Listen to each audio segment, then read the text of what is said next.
नमस्कार दोस्तों, स्वागत है आपका मेरे चैनल में। आज की स्टोरी है गृहस्थी। रूपाली जिंदगी भर यश के प्यार के लिए तरसती रही, लेकिन उसे जब समझ आया तब तक देर हो चुकी थी। Aunty, mom is serious, ICU में है। मयंक का करुण प्रलाप सुनकर मैं चौंक पड़ी। क्या कह रहे हो?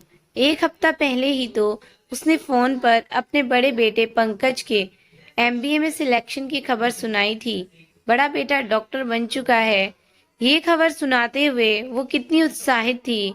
ढेरों योजनाएं 2 मिनट में ही बना डाली थी उसने। और आज ये इतनी बुरी खबर। समझ नहीं पा रही थी क्या करूं। सोचते हुए आंखें मूंद गई और मन के घोड़े अतीत में दौड़ने लगे। रूपाली मेरे बचपन की सहेली है। रूपाली अग्रवाल नाम बड़ा लगता था, इसलिए धीरे धीरे वो रूपा हो गई। सकल सूरत साधारण, पर स्वभाव की धनी। खिलखिलाना, चहकना, हाजिर जवाबी उसके स्वभाव के अभिन्न अंग थे। हर परिस्थिति में खुद को एडजस्ट करने की अद्भुत क्षमता थी रूपाली में। उसके पिता उच्च अधिकारी थे, इसलिए सुख सुविधाओं की कमी नहीं थी। स्कूल छोड़ा, फिर कॉलेज गए, फिर यूनिवर्सिटी। उसके बाद उसकी शादी यश से हो गई। पीहर की देरी लांग कर ससुराल की चौखट पर कदम रखते ही उसके मन ने जो अनगिनत इंद्रधनुषी सपने सजाए थे, अब उन्हें एक एक करके पूरा करने का संकल्प ले लिया था उसने। पूरे मनोयोग और निष्ठा से तिनका तिनका जोड़कर अपनी गृहस्थी संवार ही रही थी कि विधाता ने एक एक करके 2 बच्चे उसकी झोली में डालकर मातृत्व का गौरव प्रदान कर दिया। रूपाली को तो जैसे व्यस्तता का बहाना मिल गया। बच्चे को कब दूध देना है, कब सूप और कब फ्रूट जूस, इसी में उसकी दिनचर्या उलझ गई। शाम को वो बेसब्री से पति का पसंदीदा भोजन बनाकर उसका इंतजार करती। यस स्नेही तो थे, लेकिन भावनाओं को प्रदर्शित करने में हमेशा कोताही बरतते। घर गृहस्थी के कामों और बच्चों की जिम्मेदारियों में उलझी पत्नी उनसे स्नेह की भी कामना करती है, ये भी नहीं जानते थे। कोई प्रशंसनीय कार्य करने के बाद वो पति का चेहरा जरूर निहारती, पर उनके चेहरे पर हमेशा तटस्थता का भाव रहता।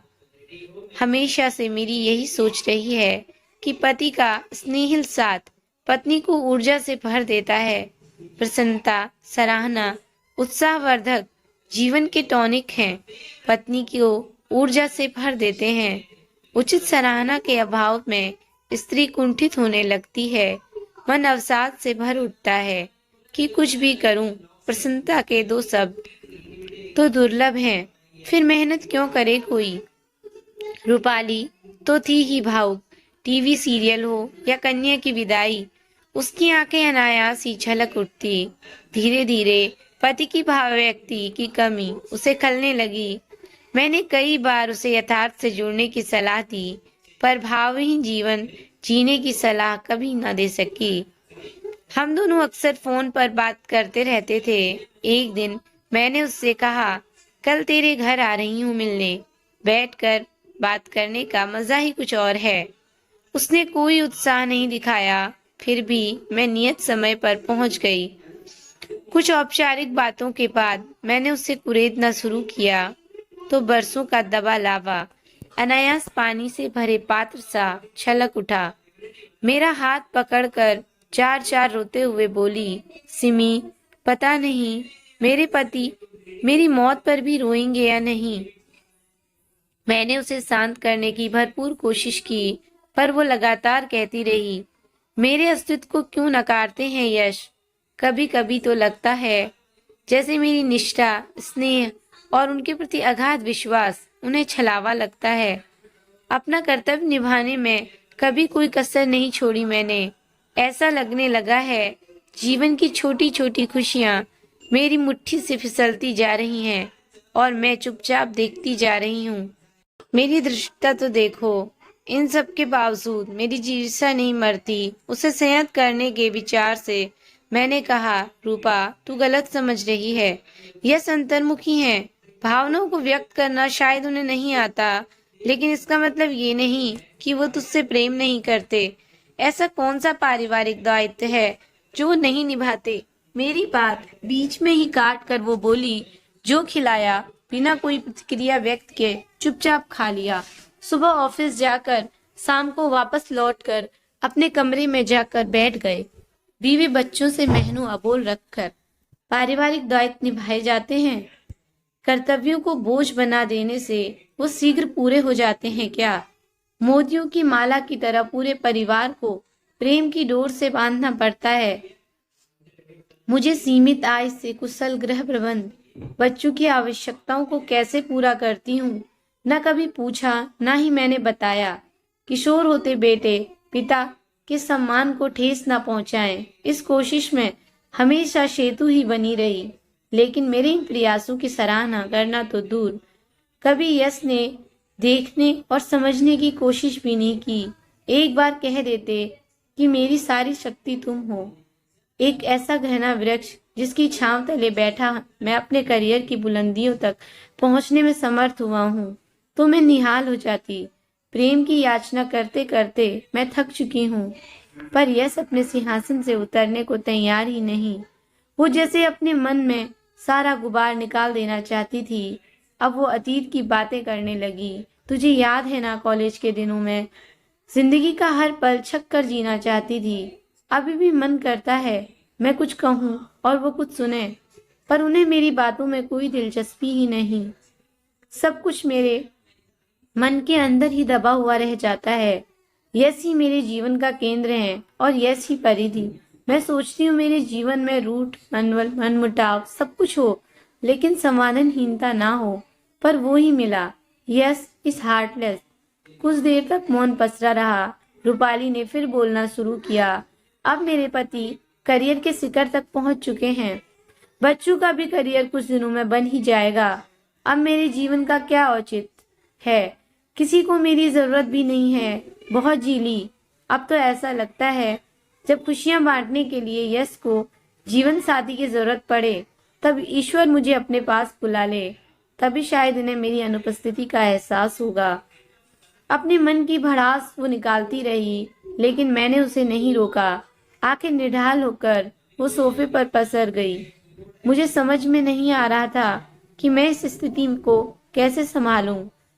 समझ सकती थी कि रूपाली को मैं सांत्वना का मरहम नहीं लगा सकती, लेकिन फिर भी दिलासा देने के लिए मुंह से सब निकल ही गए। यश की सफलता और बच्चों को यहाँ तक पहुँचाने का पूरा श्रेय तुझे ही तो मिलता है। बेटों को संस्कार की विरासत देना, गृह प्रबंध, आतिथ्य सत्कार, रिश्तों की मिठास, सभी कुछ तो तूने ही समेटा। केवल तनख्वाह पर हाथ में रख देने से ही कर्तव्यों की पूर्ति नहीं होती ना। ये जानते हुए भी कि पति के अपनत्व का कोई विकल्प नहीं, फिर भी उसे ढाढ़स बंधाती रही। फिर उदास मन से वापस घर लौट आई। मन इतना उदास था कि घर का काम निपटाते हुए भी उसका रोना मेरे कानों में गूंजता रहता था। फिर एक लंबा अंतराल हमारे बीच पसर गया। कभी कभार फोन पर रूपाली से बात हो जाती।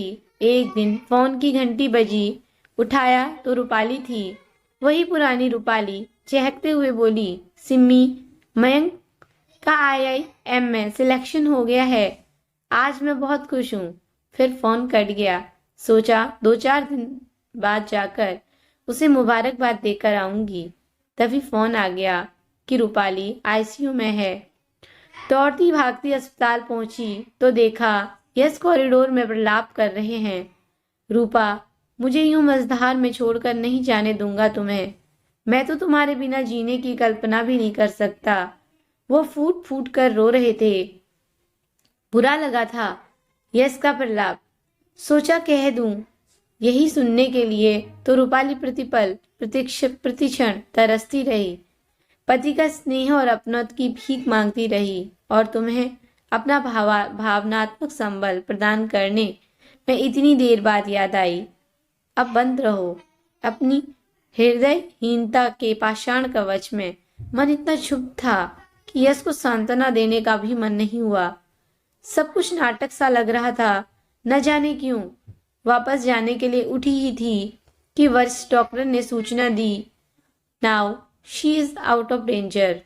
पेशेंट को कमरे में शिफ्ट कर दिया गया है। आप लोग एक एक करके उनसे मिल सकते हैं। रूपाली से मिलने के लिए उसके कमरे की तरफ बढ़ी। दोनों हाथों में नलियां लगी हुई थी। नाक पर ऑक्सीजन का मास्क लगा था। सांत्वना से भरा हुआ हाथ मैंने उसके माथे पर रखा तो उसकी आंखों से आंसू की कुछ बूंदें तकियों को गीला कर गई। उसके चेहरे पर मुस्कुराहट थी, बिल्कुल ऐसी जैसे कह रही हो, देखो सिमी, यस मेरी रिक्तता महसूस कर रहे हैं, मेरे लिए फूट फूट कर रो रहे हैं। जीवन के अंतिम चरण पर मैंने उन्हें पा लिया। मेरे लिए यही प्रेम का चरम है। सत्य वचन। ईश्वर करे यश की भावव्यक्ति हमेशा ही ऐसी बनी रहे। इसी कामना के साथ मेरे कदम कॉरिडोर से कार पार्किंग की तरफ बढ़ गए। अपना कीमती समय देने के लिए धन्यवाद दोस्तों। कहानी अगर अच्छी लगी हो तो लाइक करें, शेयर करें और मेरे चैनल को सब्सक्राइब करें। Thank you for watching.